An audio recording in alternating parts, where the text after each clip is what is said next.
Hola a todos, sean muy bienvenidos a este podcast que se llama HM Talks. Junto aquí a mi confitriona Maritere, ¿cómo estás? Contenta de finalmente ya comenzar esta nueva serie de proyectos, bueno, el proyecto con estas series nuevas que queremos compartir con nuestra audiencia aquí, porque yo siento que particularmente tu historial, Germán, es muy interesante, la parte académica, la parte profesional y lo que podemos compartir con la audiencia para si alguien se motiva por seguirte los pasos. Pero Mari, yo debiese decir eso de ti. O sea, tienes una historia y una cosa que vamos a contar a nuestra audiencia, ¿cierto? Sobre todo en este primer episodio, que con Mari nosotros hemos decidido emprender esta idea de hacer un podcast.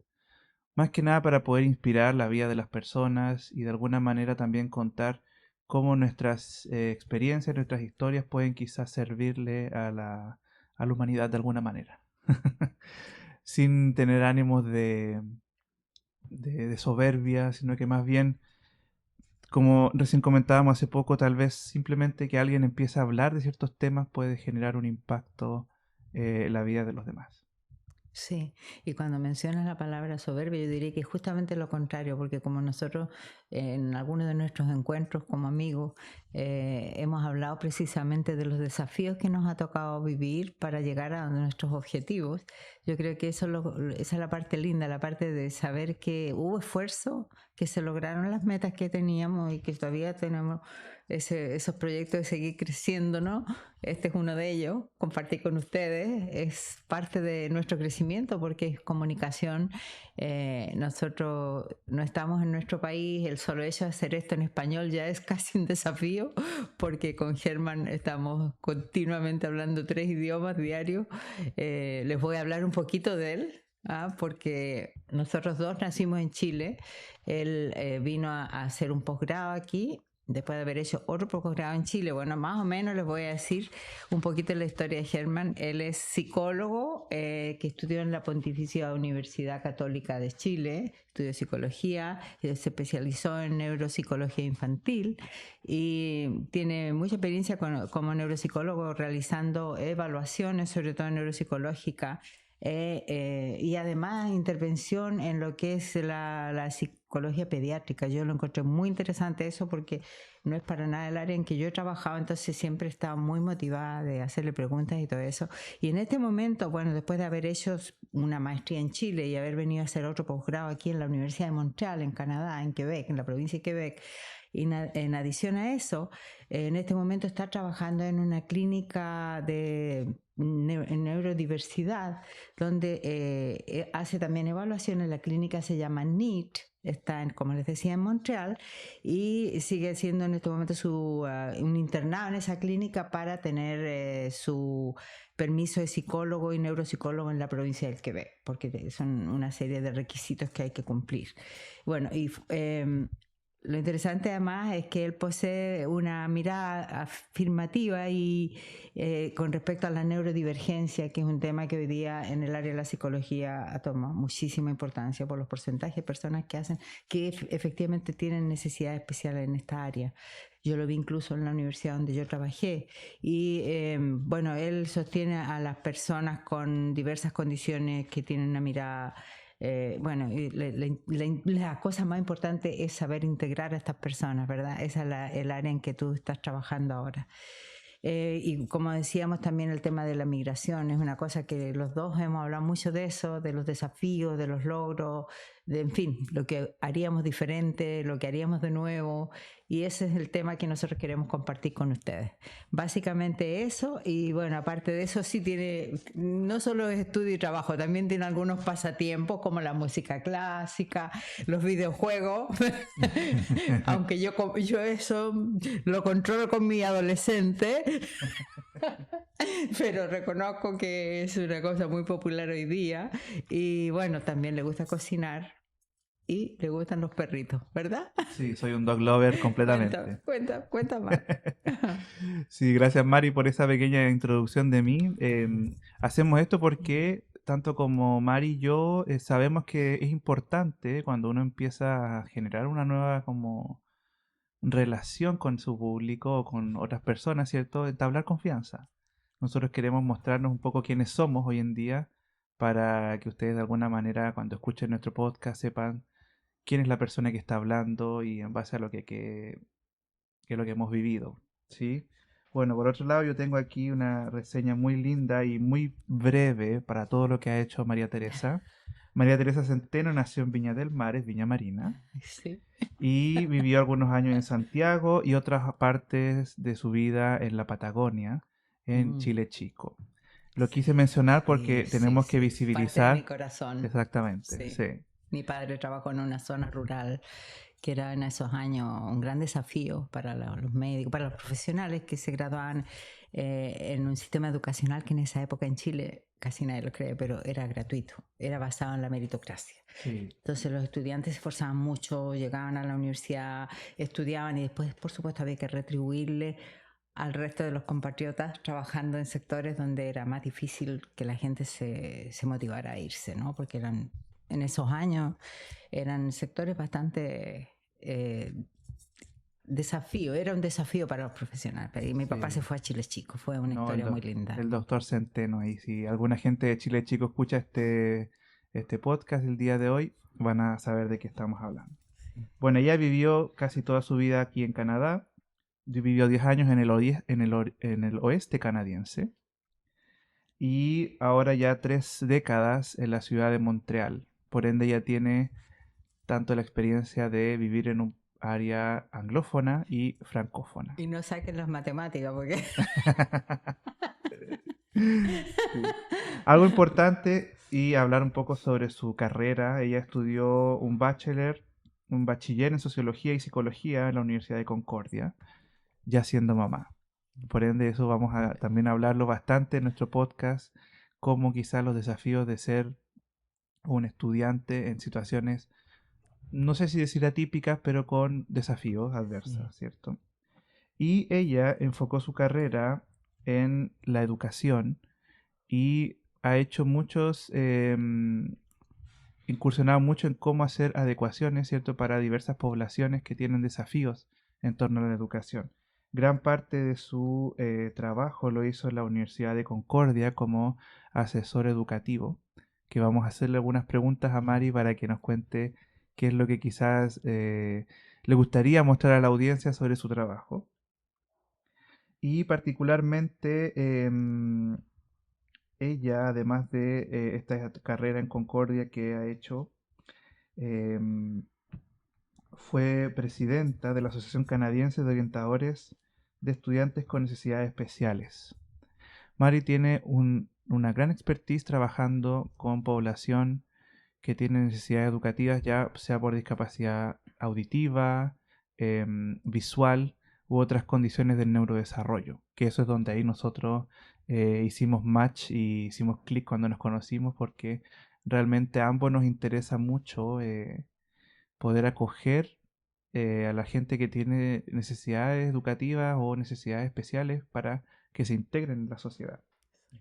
También ella es em, fue miembro del Consejo de Administración de la Asociación Quebecois Interuniversitaria para los Consejeros Estudiantes en Situación de Discapacidad. Y también, y esto sí me gustaría remarcarlo muy bien, eres miembro de la AHED, la Asociación Estadounidense de Educación Postsecundaria y Discapacidad, y miembro de la Montreal Oral School of the Deaf, o sea, para las personas sordas.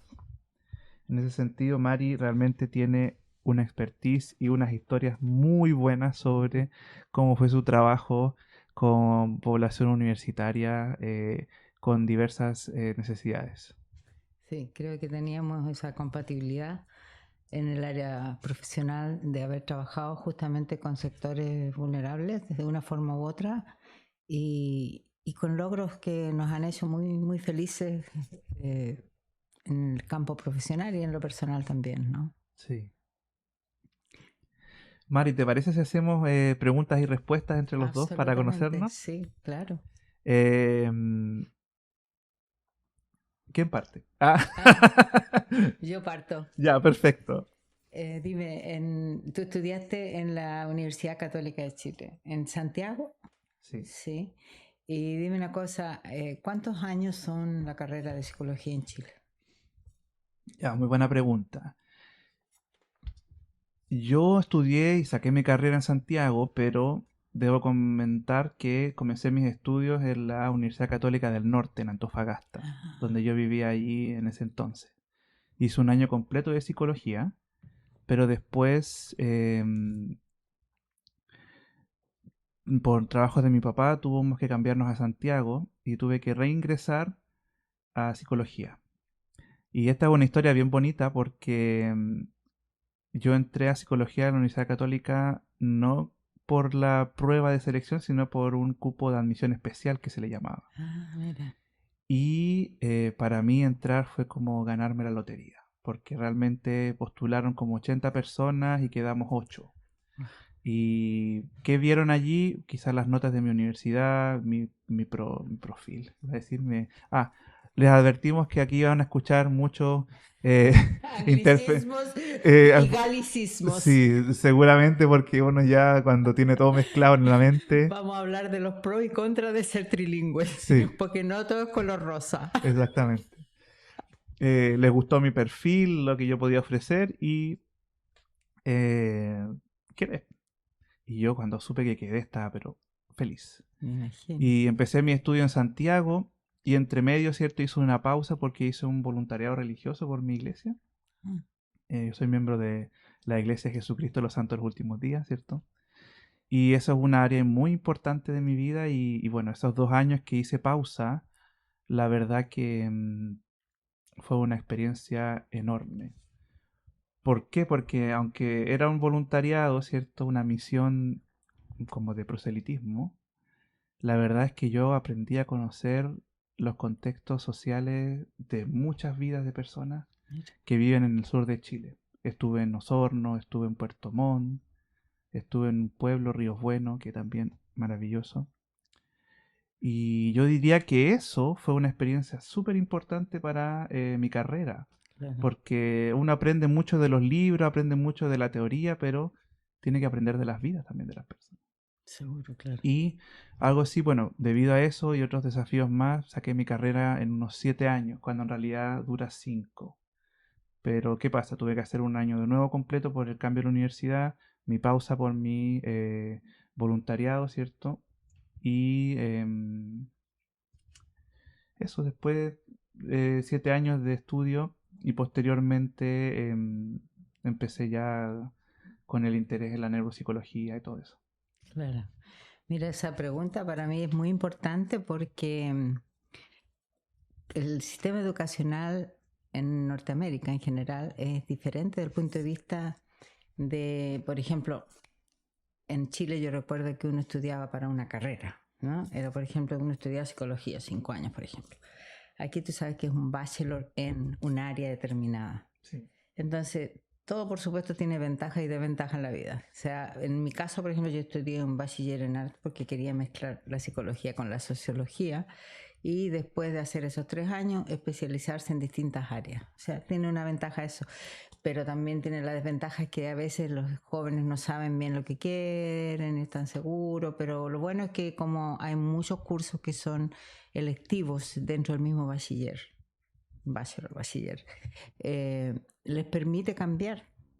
Cuando los jóvenes entran muy temprano a la universidad, no están tan seguros, a veces es más la presión de los padres de estudiar algo y después piensan, la verdad es que me gustaba tal otra cosa. No todo está perdido. A eso me refiero, que es bueno tener también la opción de hacer un bachiller en algo y después puedes cambiar de orientación. Probablemente te va a tocar tomar cursos extra, etcétera, pero ¿tú no encuentras esa diferencia Sí, interesante? yo a veces pienso que las carreras actualmente se les pide decidir a los chicos muy temprano. Hay muy poco A espacio eso me para la refiero. exploración. A eso me refiero. Entonces, claro, si yo decidía estudiar psicología, pero me interesara, no sé, un área de la sociología o qué, un área de las ciencias duras, Claro. no tenía cómo incluirlo. En ese sentido, sí, el currículum aquí en Quebec permite cierta flexibilidad. Eso a mí me gusta.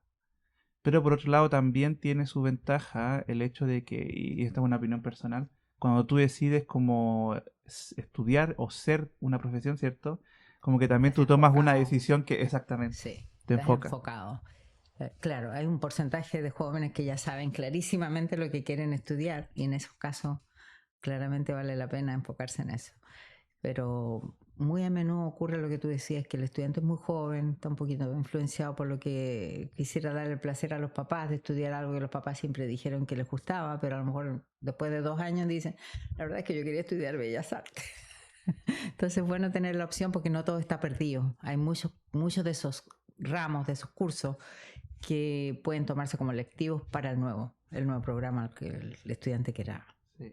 continuar. Oye, ahora que estamos hablando de estudios, te quiero preguntar, ¿cómo es la experiencia de estudiar una carrera en un idioma que no es el tuyo, en un país que no es el tuyo y con 2 hijos? Uf. Miro a esa chiquita que estudiaba con 2 niños, porque yo era muy joven en esa época y tuve a mis hijos bastante temprano. No creo que hoy día sería capaz, no sé, pero la disciplina sí te ayuda mucho, el tener el enfoque y al mismo tiempo tengo que decir que mis hijos eran mis motores. En el sentido que yo decía, bueno, yo no puedo parar porque le voy a dar el mal ejemplo. Tengo que seguir aquí y terminar esto. Pero sí, fue el hecho de que fuera en un idioma que no era mi lengua materna fue, por supuesto, un desafío. Además, yo te he contado que yo tengo un problema de discriminación auditiva. Ya no es un problema de decibeles, pero sí un problema. El inglés no fue tanto problema, pero el francés fue un desafío muy grande.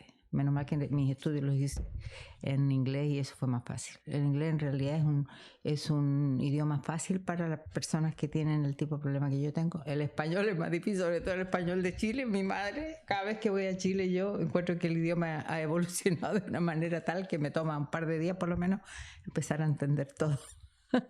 Siempre hay palabras nuevas y todo eso. No, pero el inglés tiene la pronunciación es siempre muy, por ejemplo, la B o la B se pronuncian diferente, ¿viste? Entonces, la persona que tiene el problema que yo tengo se concentra en lo que estás hablando y va a poder como diferenciar el sonido.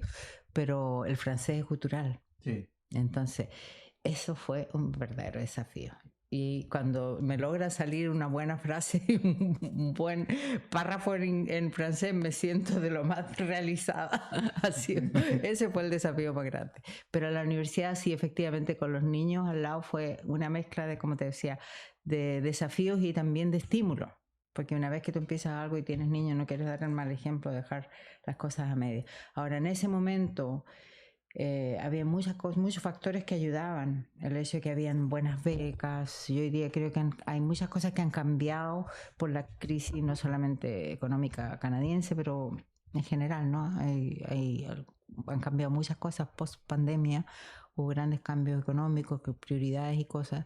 Y es un poco más difícil, pero yo no creo que sea imposible. Yo conozco mamás que están estudiando y bueno, es una lucha. Pero es lindo, es muy lindo y te motiva cuando los niños están viendo que tú estás haciendo esfuerzo. Das por sentado que los chicos sí van a ir a la universidad, van a estudiar y Sí. van a hacer las ¿Y por cosas. qué elegiste sociología y psicología? Siempre me interesó esa fusión. Como dijiste hace un rato tú, o sea, porque ser psicólogo en un contexto y ser psicólogo en otro, puede que no puedas ejercer tu trabajo tan bien en un lado como en el otro, porque hay factores culturales, ¿no es cierto? Hay factores sociales, socioeconómicos, etcétera, un montón de cosas que influyen en la salud mental, que influyen en las decisiones de las personas, en la autopercepción, todo eso, ¿no? Ujú. Y en el contexto en que estás. O sea, por eso me gustó hacer esas dos cosas, el estudiar sociología y psicología al mismo tiempo, me gustó mucho. Y después haber trabajado con estudiantes en situación de discapacidad, me encanta decirlo así, porque años atrás se decía, en inglés era disabled student, y Ujú. yo pienso que eso es un constructo social que es un adjetivo. Entonces, estoy en completo desacuerdo con eso y tiene que hablarse de la situación de discapacidad porque una persona, según el contexto en que está, puede ser más o menos discapacitado, porque el contexto puede que no le ofrezca las herramientas igualitarias para que pueda desarrollarse como cualquier otra persona. Sí, a mí Es, me gusta mucho el concepto de discapacidad que está enfocado más en cómo restringe la participación de la persona en su entorno, Exacto. más que simplemente catalogarlo de, Sí, como tú sí. dices, disable. Claro, porque tú comprenderás, por ejemplo, si una persona que está en una silla de ruedas llega a un edificio que está basado, digamos, en los reglamentos de tener las puertas de este ancho, o tener accesibilidad con, no sé, ascensor y todo eso, la persona, por supuesto, no va a estar limitada como si estuviera en un edificio que no reúne esas condiciones. Ahí se convierte en una discapacidad para muchos. Incluso a los que no están en silla de ruedas, puedes estar cansado en la tarde y ya te está limitando el subir 5 pisos. Sí, no, sin duda. Yo creo que igual al mundo le hace falta hacer adaptaciones para la sociedad en Sí, general. Yo creo que absolutamente. no solamente para las personas en situación de handicap o de discapacidad. Quizás es una de las cosas que nos motiva a hacer esto. Sí, Te tengo sí. una pregunta. Dale. Y después te toca a ti. Ok. Cuéntame tu hobby de los vitrales. Ah, una muy querida amiga, años atrás, en un momento que fue realmente una época muy difícil para mí, había perdido a mi mamita y estaba en esa etapa que tú quisieras hacer algo que te relaje, que te haga sentir contenta. Esta amiga se le ocurrió regalarme un curso de vitrales. Ah, Y fue maravilloso, porque era muy relajador. También había la persona, la profesora que teníamos era excelente, motivadora, y además tú en crear arte como que expresas tus emociones. Me encantó. Y por años estuve haciendo eso y hice varias cositas que tengo todavía y otras que regalé. Pero claro, el vitral es algo que necesitas un espacio donde vas a usar porque se usa soldadura y cosas que pueden ser un poco tóxicas, no las puedes hacer en la casa. Entonces cuando tenía un garage en la casa, ahora vivo en un apartamento, entonces ya no me conviene mucho hacer eso. Pero sí, uno puede seguir tomando cursos, tomando distintos workshops, talleres, cosas así. Vale la sí. pena, es muy relajador, a mí me encantó.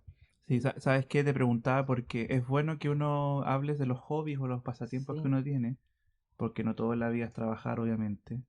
exacto. Y además también forma parte de la calidad de vida, algo que a mí me interesa bastante Sí, explorar. Bueno, mi tesis de maestría hablaba de la calidad de vida en niños con cáncer qué interesante eso me y interesa yo me mucho. puse mucho a pensar, bueno, además de que el niño con cáncer es importante mejorar su calidad de vida por el tema de los cuidados paliativos y todo eso, hablemos de la calidad de vida de una persona normal. O sea, yo creo que hay un problema muy importante que mucha gente piensa que la entretención no es importante en la vida. Como si fuera una pérdida de tiempo, Exacto. cuando es a la inversa. Yo estoy convencidísima de eso.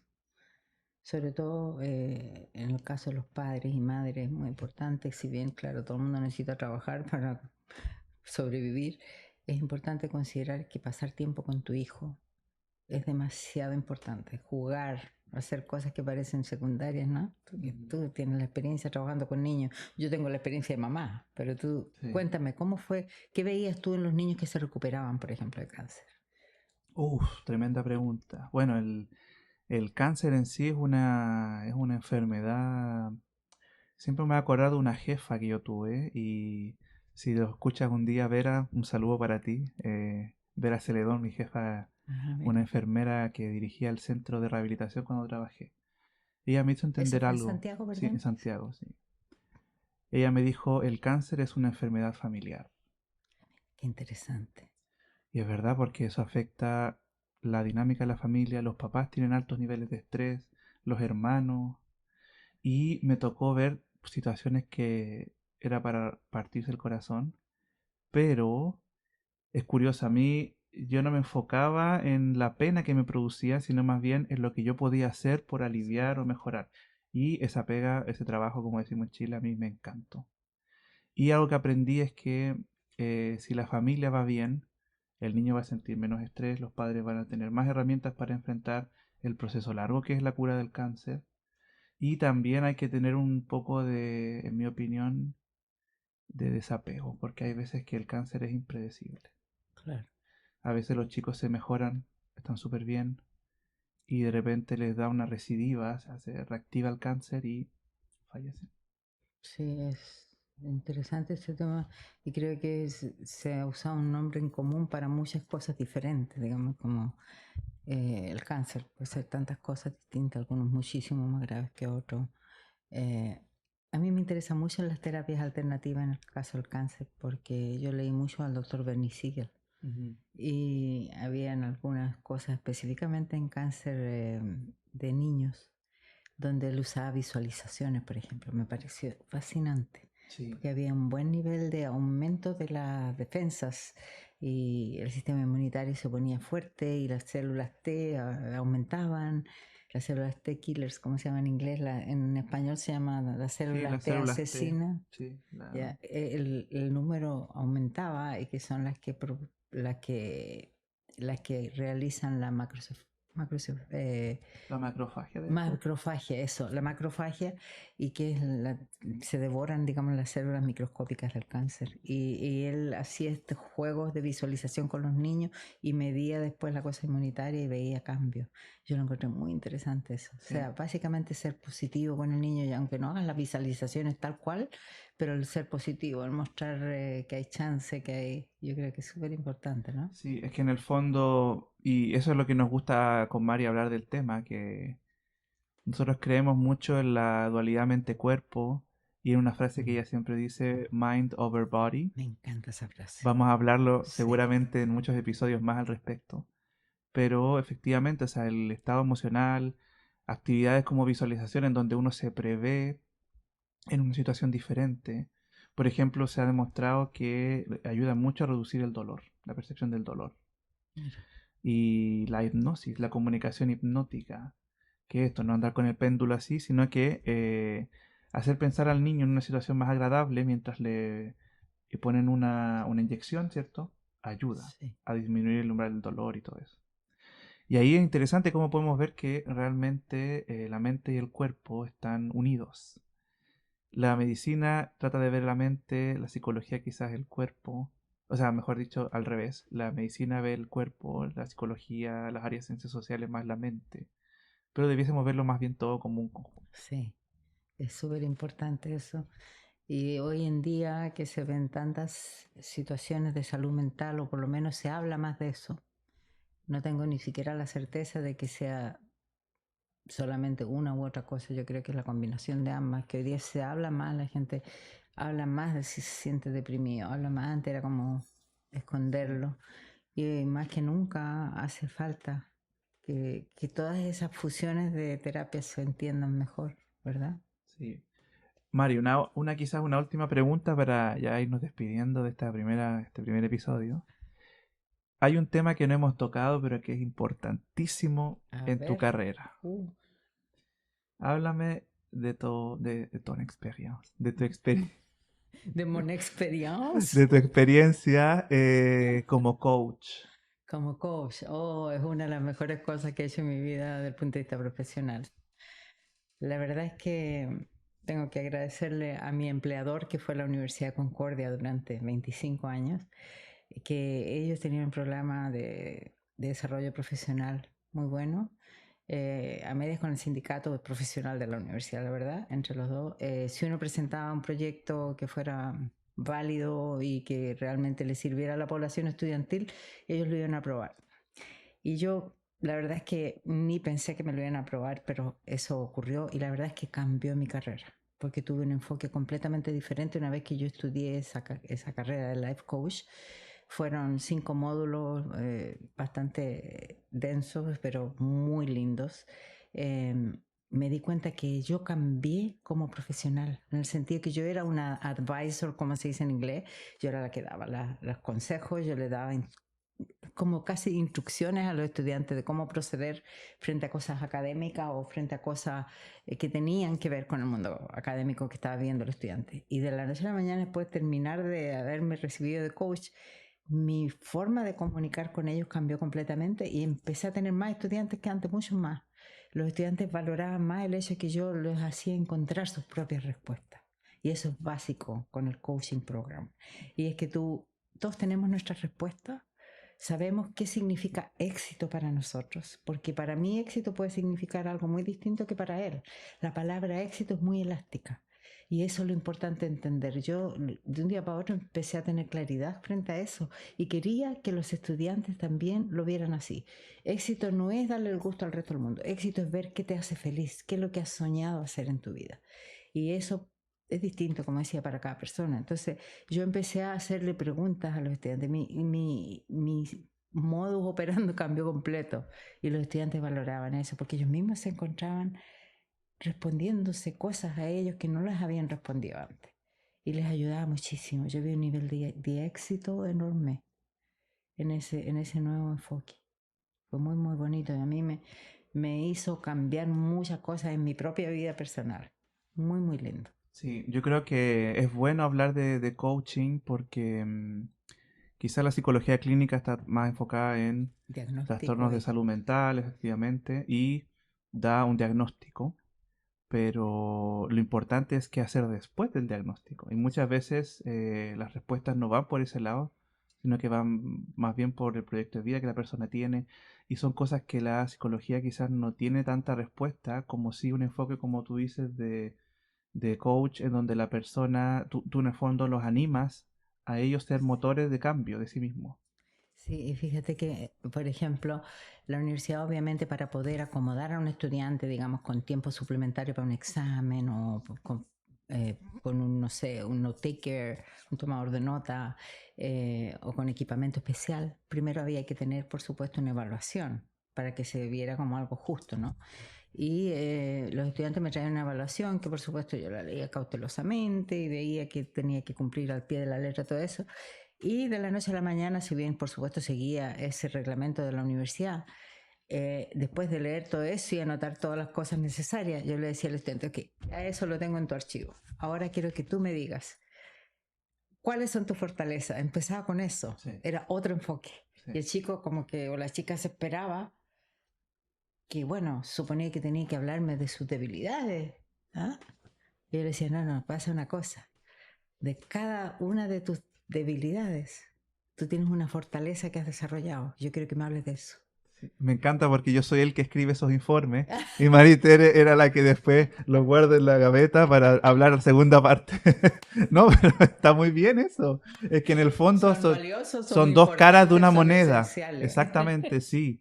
pero son Y los dos necesarios. no, no, pero mira, sin dejar de como de bromear al respecto, cuando me contabas eso, las veces que empezamos a hablar, yo lo encuentro muy bien, porque en el fondo a veces los informes son muy técnicos y Sí, tratan de describir aspectos que son útiles, pero la subjetividad de la misma persona, ¿cierto? A veces requiere sí, un abordaje distinto. exactamente. Sí. Y puede ser excelente profesional y todo, pero incluso está a veces influenciado por experiencias personales. Todos estamos influenciados por experiencias personales. Entonces, a mí me encantaba eso de hacerlo reflexionar sobre la fortaleza. O sea, yo habiendo tenido el director de mi departamento, el manager del departamento, habiendo sido una persona ciega que tenía una memoria que yo le decía, por favor, ¿me la puedes prestar por 2 días?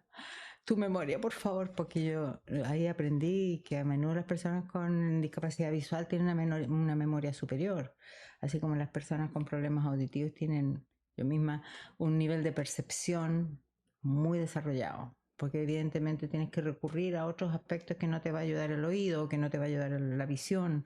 Entonces, eso es lo lindo, ver cuál es la fortaleza. Los dejo con esa pregunta.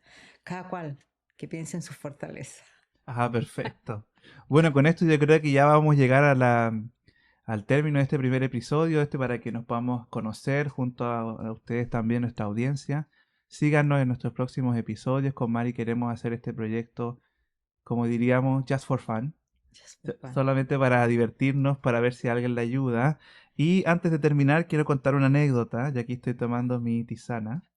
Dale. Eh, este proyecto partió de conversaciones que teníamos con Mari cuando nos tomábamos un tecito, ¿cierto? Una Una agüita tisanita. caliente, ¿cierto? Y decía, oye, Mari, podríamos haber grabado esto.